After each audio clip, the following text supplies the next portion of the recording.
토종 커피왕, 그의 쓰디쓴 종말입니다.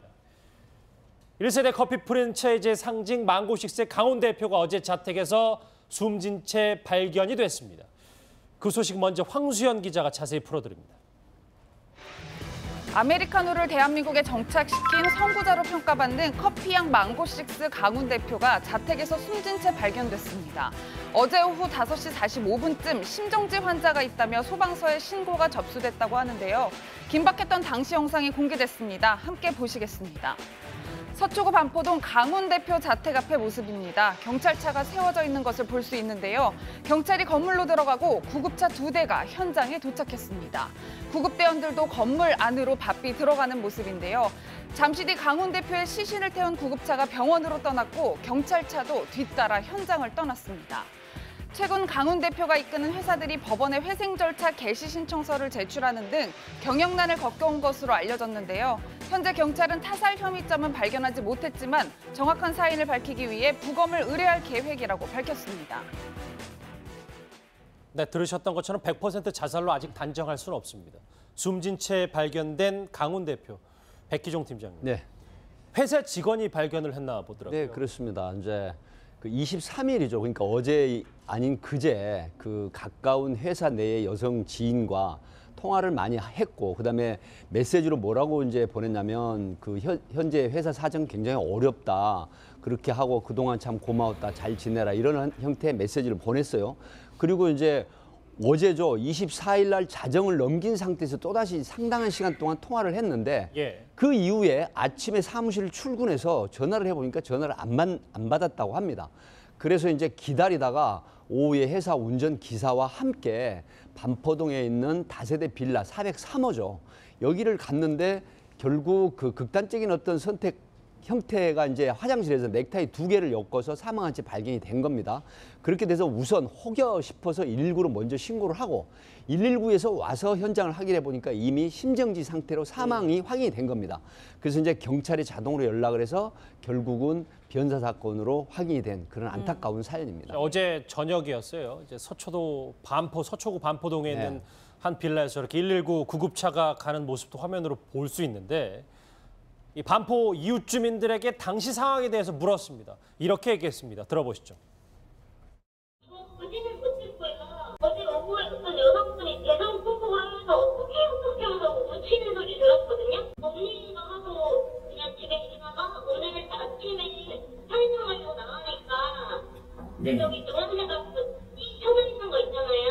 예예. 그게 붙여져 있어서 무서워가지고 집 관리는 분한테 물어봤더니 네. 뭐 대성 통곡을 했다는 저 여성분이 이제 최초 신고자인 회사 직원으로 알려져 있는데 함께 지내는 뭐 가족이나 친인척은 없는 것 같아요. 그러니까 원룸에서 혼자 생활했다고 지금 알려지고 있잖아요. 일단 21살 된 아들이 있고요. 이 아들이 4살 때 전처와 이제 이혼을 하고 혼자 계속 살아왔다고 합니다. 지금 조금 전에 말씀하셨던 것처럼 1세대 뭐 거의 그 커피 프랜차이즈 제왕이라는 소리까지 들었었는데 최근에 굉장히 이제 경영난이 심각해져서 법원에 회생 절차가 개시되면서 굉장히 심적으로 많이 괴로워했던 것 같습니다. 물론 아까 말씀하셨던 것처럼 전날 통화하고 문자 메시지 남기는 과정에서 그때 신고를 했으면 이런 좀 안타까운 비극이 없지 않았을까라는 좀 아쉬움은 있지만 일단 그 사이에 굉장히 혼자 있으면서 힘들어하고 위로받지 못하는 상황이 계속 지속이 되다 보니까 지금 물론 아직 자살 사건으로 단정되는 건 아니고 외부 침해 흔적도 없고 아직까지는 타살한 적이 없는 상황이기 때문에 만에 하나 이제 뭐 자살로 결론이 난다면 그런 원인들이 이제 어찌 보면 이 강훈 대표를 자살로 이끈 게 아닌가 생각됩니다. 그러니까 말씀하셨던 부분이 저희가 그림으로도 준비했는데 이제 문자 메시지를 최초의 강훈 대표를 발견했던 이 여성 직원에게 보냈던 것 같습니다. 나 없이도 잘 살았으면 한다. 저 말 한마디에 좀 많은 의미가 담겨 있는 것 같고 담당 경찰도 지인에게 저렇게 처지를 비관하는 듯한 문자를 보냈다. 그러면 백희종 팀장님, 뭐 타살 가능성은 없다고 봐야 돼요. 네, 이제 현재로서 지금 우리 백성문 변호사 말씀하셨지만 7월 14일 날 정확하게 서울중앙지법에 회생 절차 신청을 했습니다. 이제 그게 회생 절차 신청 회사가 2군데로 밝혀졌죠. KH컴퍼니하고 KJ 마케팅인데 결국은 그 회사 내에 가까운 여성 지인과 통화를 하면서 굉장히 힘들다. 그리고 사업이 부진이 점차 회생될 기미가 안 보인다. 이런 형태.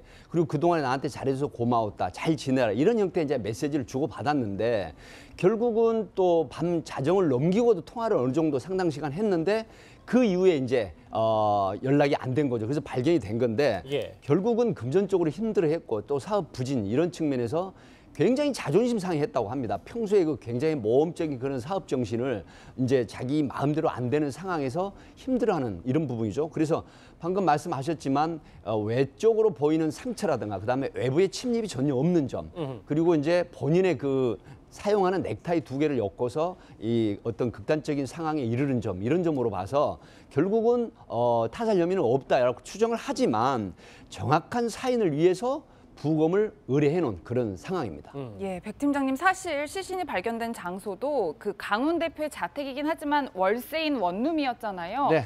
상당히 이제 경제적으로 좀 어려움을 겪고 있었다는 걸 느낄 수 있을 것 같아요. 네, 그렇습니다. 이제 그동안에 그 굉장히 뭐 동남아시아나 중국이나 또 국내의 어떤 여러 지역에 매장을 설립을 하고 아주 그 공격적으로 어떤 마케팅 사업 전략을 했었는데 결국은 굉장한 부진을 면치 못했고 기존에 살았던 곳에서 생활이 어려워가지고 이사했는데 이게 월세로 이제 알려지고 있죠. 월세 예, 원룸이요. 보증금 얼마의 월세 원룸인데 이제 403호라는 다세대 소위 일반 다세대 빌라입니다. 그래서 커피 왕이라고 하는 이 강훈 대표가 결국은 보증금 조그만 보증금의 월세 몇십만 원짜리의 월세에 지금 살고 있다는 측면이 알려지면서 정말 큰 커피왕의 말로가 이렇게 비참한가 싶어가지고 많은 사람들로부터 안타까움을 자아내고 있는 그런 상황이죠. 예. 그러게요. 이 강훈 대표의 죽음이 더 주목을 받는 이유, 조명을 받는 이유가 한때 연매출 1,000억 원을 달성했던 커피 전문점 1세대의 상징, 그러니까 일명 커피 왕이었기 때문인데요. 성공 가도를 달리던 당시 모습, 과거 모습입니다. 한번 화면으로 보시죠. 여러분 다 아시겠지만은 한예슬이라는 빅 모델을 활용해서 TV 광고, 또 신문, 대대적인 마케팅을 전개를 하였습니다. 그래야 해서 작년 스타벅스를 점포수로는 뛰어넘는 브랜드로 성장을 시켰습니다. 가장 중요한 것은 본인의 자금에 맞춰서 본인의 자금에 맞는 입지를 선정하는 것이 가장 중요합니다.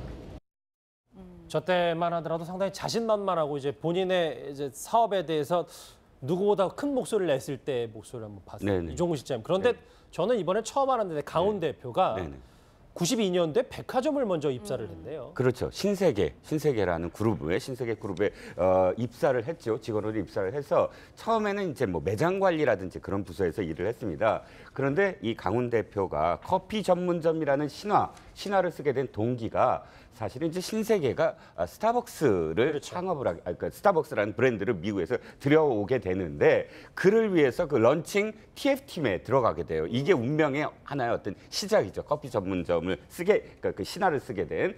그래서 몇 년간 미국에서 직접 스타벅스를 공부를 하고 매장 관리라든지 운영이라든지 이 모든 것들을 공부하고 돌아왔는데 막상 돌아오니까 스타벅스 그 런칭이 늦어지는 거예요. 신세계에서 어떤 그 이 기간이. 그러자 1,500만 원을 들고 나와서 다른 한 사람과 함께 할리스 커피라는 토종 브랜드를 런칭을 합니다. 그래서 예. 성공을 시켜요. 1년 만에 뭐 한 40개 뭐 이렇게 매장을 뭐 했다니까 어마어마한 500만 원으로 정말 시작한 것 치고는 상당한 성공이에요. 어마어마하죠. 자, 그 이후에 조금만 좀 말씀을 드리면 카페베네라고 또 유명한 커피 전문점 있지 않습니까? 근데 이 카페베네는 당시에 2개 매장밖에 없고 사실은 굉장히 지지부진한 그런 그 브랜드였어요. 그런데 이 카페베네에서 지금 이 강훈 대표를 경영인으로 모신 거죠. 그래서 전문 경영인으로 또다시 카페베네를 성공을 시킵니다. 이것도 뭐 어마어마한 그런 이 성공을 거두는데 그 이후에 2010년도에 망고6 지금 좀 알려져 있는 디저트 카페 시장에 또 진출을 하고 대표로 있는 곳. 현 대표로 있는 곳. 그다음에 또 커피6, 주스6라고 해서 과일 주스가 한때 딱 유행을 하는데 이 브랜드도 인수를 합니다. 그래서 이렇게 확장하는 이 실패라는 게 없었던 이 최소한 최근에 어떤 그 그렇죠. 경영 난 이전에는 실패를 모르던 그런 성공 신화의 주인공이었습니다. 예, 뭐 말씀처럼 국내에서 성공 가도를 달렸고 또 해외에서도 굉장히 공격적인 마케팅을 해왔는데 이런 일이 발생하니까 좀 충격적인 것 같아요. 그러니까 지금 말씀하셨던 것처럼 정말 성공 가도만 달리다가 카페베네로 이제 최고 성공을 이뤘죠. 그래서 2011년 이런 자서전을 쓴 적이 있어요. 카페베네 이야기, 스타벅스를 이긴 토종 카페. 그래서 그게 뭐 영웅적 자서전이다, 커피왕의 자서전이다 막 이래서 굉장히 그 당시에 이 성공 신화를 높게 평가를 했었는데 이 지금 강훈 대표가 그 이후에 이제 홍콩에 놀러 가서 망고 주스를 딱 먹고 아 이거다라고 생각을 바꾼 거예요. 그러니까 이게 디저트 시장이 커피에서 이제는 좀 더 몸도 생각하고 칼로리도 낮고 예. 망고로 하면 충분히 되겠다라고 해서 이 스타벅스 그 카페베네 사장직을 버리고 그리고 나와서 이제 망고식스를 차렸는데 예. 문제는 그 전까지는 대중의 기호에 거의 완벽하게 일치되는 방향의 경영을 하다가 이번 망고식스는 사실 좀 실패를 했어요. 그러니까 처음에 참 반짝을 하다가 어느 순간부터 사람들이 망고식스보다는 그냥 커피가 난데라는 그런 분위기가 형성이 되면서 매출이 굉장히 급감을 하게 됩니다. 그러다 보니까 지금 말씀하셨던 것처럼 이제 이 회사를 운영하는 게 사실상 불가능해진 상황이 돼서 이제 회생 절차가 이제 시작이 되고 회생 절차라는 게 말 그대로 빚을 최대한 협상해서 줄이고 뭐 장기간에서 갚고 끝내는 거거든요. 이제 그런 상황까지 가다 보니까 사실 자존심이 굉장히 뭐 세고 이렇게 성공가도만 달렸던 인물로서는 견디가 굉장히 힘든 상황이 아니었을까 이런 추정입니다. 어떤 본인의 경영, 성공가도를 증명할 수 있게끔 저런 책들도 많이 썼는데 전 처음 알았습니다. 왜냐하면 저 강훈 대표가 이 카페베네 있을 때 시절에 상당히 공격적인 마케팅을 많이 해서 당시로는 거의 최초로 연예인을 모델로 쓴 그렇죠. 커피 프랜차이즈를 만들기도 했었잖아요. 한예슬 아까 말씀하셨잖아요. 한예슬이라는 탤런트를 최초로 그런 스타 마케팅으로 썼다라는 게 굉장히 큰 자랑이었어요. 강훈 대표로서는. 그리고 시기적으로 딱 떨어지는 게 뭐냐면 TVN 등 그런 이 드라마나 혹은 그런 전문 채널들이 생겨나면서 PPL이 좀 더 화법적이 됐어요. 옛날에는 드라마 속에 PPL이 이렇게 본격적으로 막 주인공들이 막 PPL을 먹거나 마시거나 하지 않았는데 한동안 그게 굉장히 유연해졌거든요. 그래서 기억하시겠지만 유명 드라마의 협찬에 굉장히 많이 뛰어들어요. 뭐 카페베네라든지 망고식스, 특히 할리스 커피 보면 그런 PPL로 성공을 거두게 돼요. 드라마에서. 그래서 이것도 역시 거의 뭐 강 대표가 최초로 그런 마케팅을 성공시켰다라는 어떤 성공 신화의 어떤 한 부분이죠. 그렇죠. 예. 변호사님, 사실 강훈 대표를 가장 최근까지 괴롭혔던 게 회생 절차였다라는 얘기가 있는데 도대체 이건 어떤 사연이 있는 건가요? 일단 망고식스를 처음 만들고 매출이 처음에는 한 2014년에 279억 정도 괜찮았습니다. 그러다가 점점점 급감해서 작년에 106억으로 떨어졌어요. 그러면 거의 3분의 1 토막이 난 상황이죠. 그 상황이 되면 이제 회사 경영 자체가 거의 불가능해지고 그리고 사방에 줘야 될 것들이 많습니다. 저기 잠시만요. 화면 보니까 글쎄요. 한 3년 만에 진짜 3분의 1 정도 수준이 되네요. 그러니까 2년 정도만 반짝하고 사람들의 기호 더 이상 이제 관심을 받기 힘들어진 상황이 된 거죠. 망고식스가. 그러면서 저렇게 매출이 떨어지면 이제 회사를 더 이상 운영하기 불가능한 상황이 되고 채권자들이 많이 있으면 이 채권자들한테 빚을 갚아야 되는데 빚을 다 갚을 수 없는 상황이에요. 그러니까 부도 직전의 상황인 거죠. 그런 상황에서 파산을 하느냐 회생을 하느냐 이제 두 가지 절차가 있는데 일단은 회사를 어떻게든 살려보겠다는 취지입니다. 회생은. 그래서 일단 채권단과 모여서 법원에서 회생 절차가 개시가 되면 채권액 중에 어느 정도까지 일정 기간 동안에 납부를 하고 이 모든 채권을 털어버리는 절차를 이제 개시를 하는데 사실 부도 직전 단계이기 때문에 그동안에 계속 성공 가도를 달렸던 강훈 대표 입장에서는 지금 앞으로 망고식스는 더 이상 가능성이 많이 없어 보이고 또 이런 상황이 되면 이제 가맹점주들이 이제 탈퇴를 하는 상황이 되면 또 거기 또 보증금도 돌려줘야 되는 상황이 되고 그러니까 여러 가지 금전적인 압박에 시달릴 수밖에 없었기 때문에 강훈 대표로서는 지금 굉장히 그러니까 지인에게도 그런 어려움을 털어놨다는 게 이런 부분 때문이라고 보시면 됩니다. 왜냐하면 아까 잠깐 얘기했지만 한 대학의 디저트학과, 그러니까 본인의 이름을 일단 뭐 망고식스 디저트학과까지 개설할 정도로 자신감에 넘쳤는데 백 팀장님, 네. 지금까지 사업의 어떤 발걸음들을 보니까 보험은 따로 들지 않을 정도로 그렇습니다. 자신감에 넘쳤다면서요. 이 강훈 커피왕이라고 일컬어지는 이 강훈 대표는 평소에 무모한 자신감 이런 걸 상당히 내세웠고 자존심이 굉장히 독립적으로 강한 사람으로 알려져 있죠, 주변에도. 그래서 나는 사업 마케팅에 있어서 보험을 들 필요가 없다. 보험을 든다라고 하는 건 실패를 예견한 것이기 때문에 보험을 들 필요가 없다는 이런 자신감을 내비쳤죠. 그리고 지금 알려진 게 있죠. 동아일보가 보도한 그 상황을 보면은 이 스타벅스나 커피빈 등 해외 마케팅의 커피 장점 이런 거는 이제 넘어설 수 없다. 그러므로 새로운 브랜드를 개발해서 새로운 사업에 도전한다. 그래서 시작한 게 망고6였거든요. 그러니까 이런 무모한 자신감이 결국은 사업 실패에 따른 어떤 대체적인 보험 가입이라든가 이런 어떤 부차적인 그런 안전장치가 돼 있어야 되는데 이런 자신감이 결국은 부메랑이 돼서 이런 끔찍한 상황까지 가지 않았나 하는 그런 분석이 있습니다. 그 사실 강훈 대표는 어떤 위기에도 항상 긍정적인 모습을 보여줬다고 주변 사람들에게 알려져 있는데요. 그의 경영 소신, 과거 목소리, 생전 목소리 한번 들어보시겠습니다. 조던도 상당히 어려운 시절이 있었습니다. 그런데 그 친구는 그런 말을 했습니다. 자기를 지지하고 응원하는 팬이 자기를 다 떠나고 자기를 지지하지 않는다 하더라도 유일하게 끝까지 남아서 자기를 지지하는 팬이 한 명 있다. 그 팬이 누구냐면은 조던의 아버지입니다. 여러분도 아마 여러분들 주위에 다 팬이 한 명씩 계실 겁니다. 그래서 여기 계신 분들도 그 팬을 위해서 최선을 다하신다면은 예, 뭐 강훈 대표 저 때만 해도 굉장히 여유로운 모습인데 지금은 고인이 됐지만 강훈 대표 앞으로 빚이 상당하다고 하는데 네. 이건 또 어떻게 처리가 되는 건가요? 그러니까 지금 한 70억 원 정도를 아직까지 납부하지 못하고 있는데요. 그 미지급 임금도 있고 협력업체에 지급하지 못한 금액도 있고 또 가맹점 보증금 그렇네요. 같은 부분도 지금 해결하지 못하고 있는 상황이었어요. 그래서 그것 때문에 이제 어찌 보면 회생 절차를 개시한 거고요. 예. 이런 부분을 이제 회생 절차에서 채권단하고 협의를 하는 과정에서 해결 방법을 찾습니다. 그러니까 지금 남아 있는 자산과 이 빚의 규모를 이제 상정을 해서 어떻게든 이 망고식스를 계속 운영을 해서 거기서 나오는 돈으로 추가해서 좀 장기간 동안 빚을 갚을 수 있게 해준다거나 여러 가지 대응책을 만드는데 현실적으로 당장 이런 부분들이 지급되기는 지금 현실적으로 쉽지 않죠. 거기다가 어쨌건 회사의 대표가 사망을 한 그렇죠. 경우에는 예. 더더욱이나 지금 회생 절차 진행하는 게 쉽지 않을 것 같다 이런 생각이 좀 드네요. 커피향의 몰락. 이 커피 산업에 대해서 짚어볼 얘기가 있는 게 분명히 이종우 실장님. 보니까 너무 이제 커피 산업이 거의 이제 레드오션이 되다 보니까 이런 그렇죠.